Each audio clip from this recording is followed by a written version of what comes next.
Really?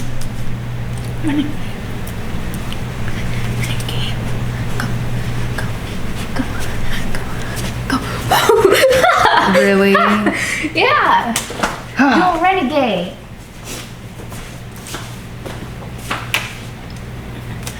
Wait, renegade, renegade, renegade, renegade. Boom, boom, wow.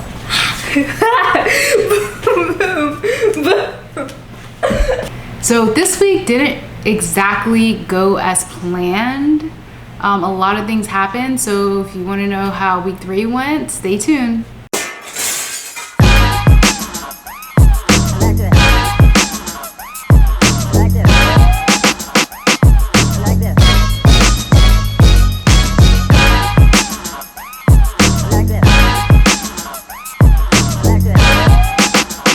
Hey, welcome back to Unconventional Itinerary. If you're new here, my name is Heather, and I am getting ready to pack up my belongings with my daughter and move abroad for the next several months. So each week I pretty much have been filming what we've been doing as far as downsizing and throwing stuff away and seeing, you know, what we want and what we don't want. But this week was a little different.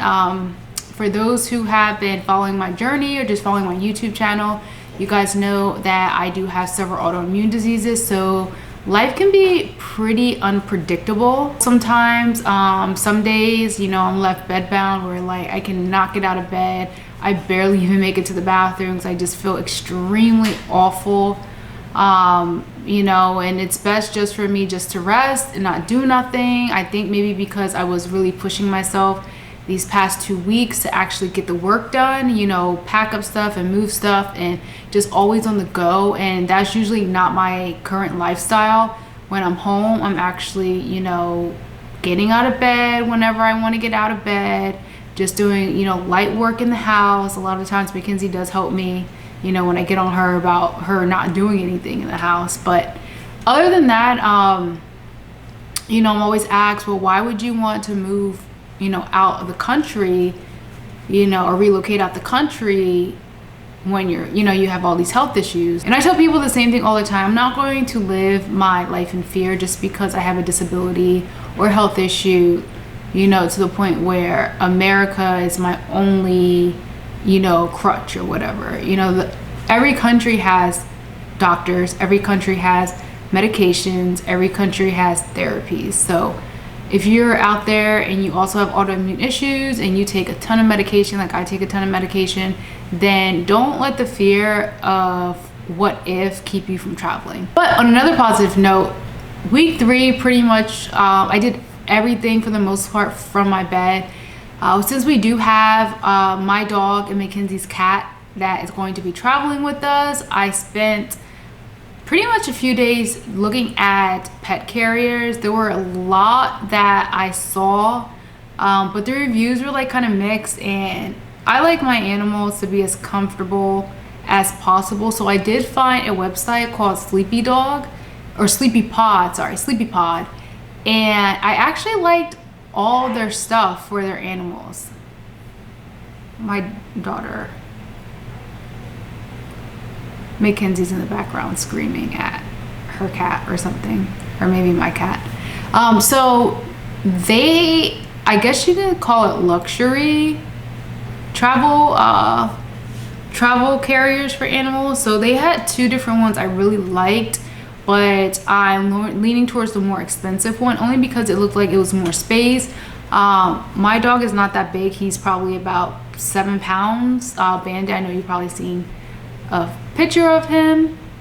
This is my little Chihuahua that I'm bringing with me. He is a rescue. I've had him since I think 2016 maybe, when I got back from Japan. So he is coming with us. And then Mackenzie's cat. Mackenzie, go get your cat. And I'm kind of sad that I won't be able to bring my cat, and I'm kind of sad that I won't be able to bring our other dog. But it's just really impossible, and I'm going to actually have to rehome them, which I really don't want, but we really cannot travel with 4 animals, especially right now during COVID, because a lot of the airlines only allow you to bring 1 animal per person on board. Jesus Christ.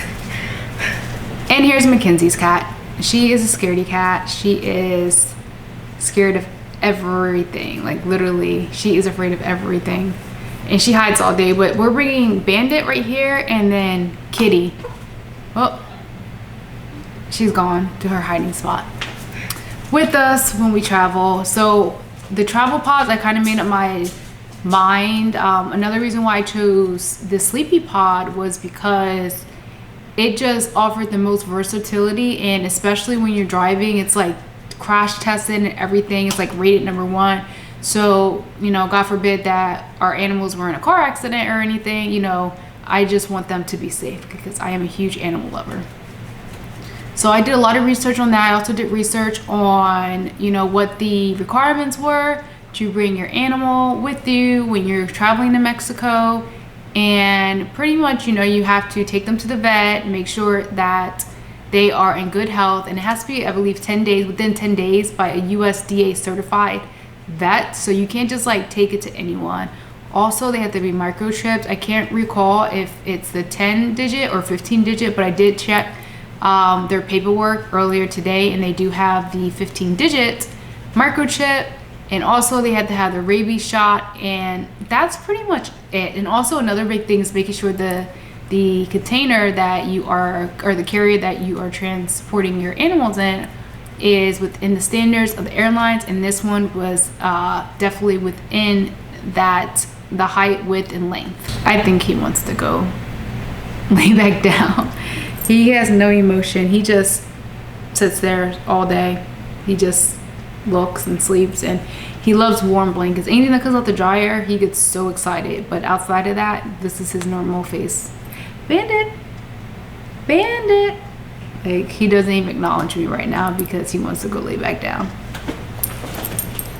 Another thing I researched was medication. I actually came across a post in one of the Merida groups, and there is a veteran who lives in Mexico named Frank, and he offers now some type of program with the VA where you can get your medication now down in Mexico through that, which is really good because I was kind of worried about that because I don't get seen by the VA. All my medical appointments are outsourced, so I was kind of worried how I would get my medication, but that's always good to know. So I am going to be reaching out to him when the time gets a little bit closer to see what all I need to do to register for that program. Another thing that I looked up this week, I was trying to get price ranges on homes, but then I was also looking up different areas. There is another group on Facebook called Merida's Brothers and Sisters. It's for people of color, but they did have a link for people who actually live in Merida. I guess they did like a survey or a study, so everyone that lived in certain different areas of Merida, they input their information, like favorite restaurants, the cost of living, just within that little neighborhood. So I thought that was really awesome, really good to see, so I could break down to see like how far, or someone mentions the area, I know how far it is from like the Perfectico, I think that's what it's called, which is like the border that surrounds Merida.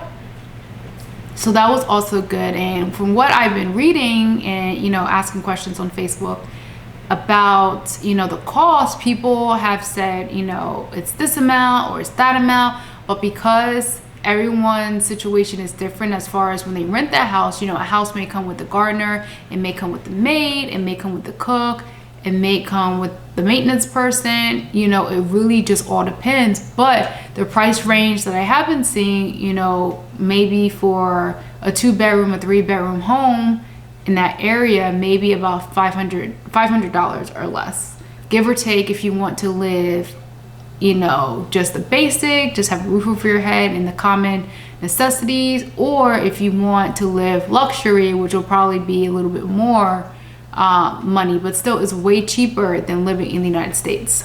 Another thing that I was looking up was Airbnbs to see what Airbnbs had openings during that time frame that we're thinking about leaving, and seeing if they take animals. And that is a big thing also. Not everywhere allows pets, but I did find when we were in Playa del Carmen for the month that dogs and cats were everywhere. Everyone pretty much had a dog, and they were allowed just about everywhere throughout the city. So lastly, outside of everything that I have already mentioned, that's pretty much how my week went. I spent it in bed. I did, you know, literally nothing besides Google stuff and check out Facebook groups and everything. So hopefully this upcoming week is going to be a better week for me. I am feeling better enough to actually physically do some more things around the house. So don't forget to tune in next week for week 4, and I should be posting it hopefully by the end of the week. This one was late because I was not feeling too well, but today I'm recording. So then I am going to upload this as soon as I get off of here. And don't forget to hit the like and subscribe button, and I will catch you guys next week. Bye.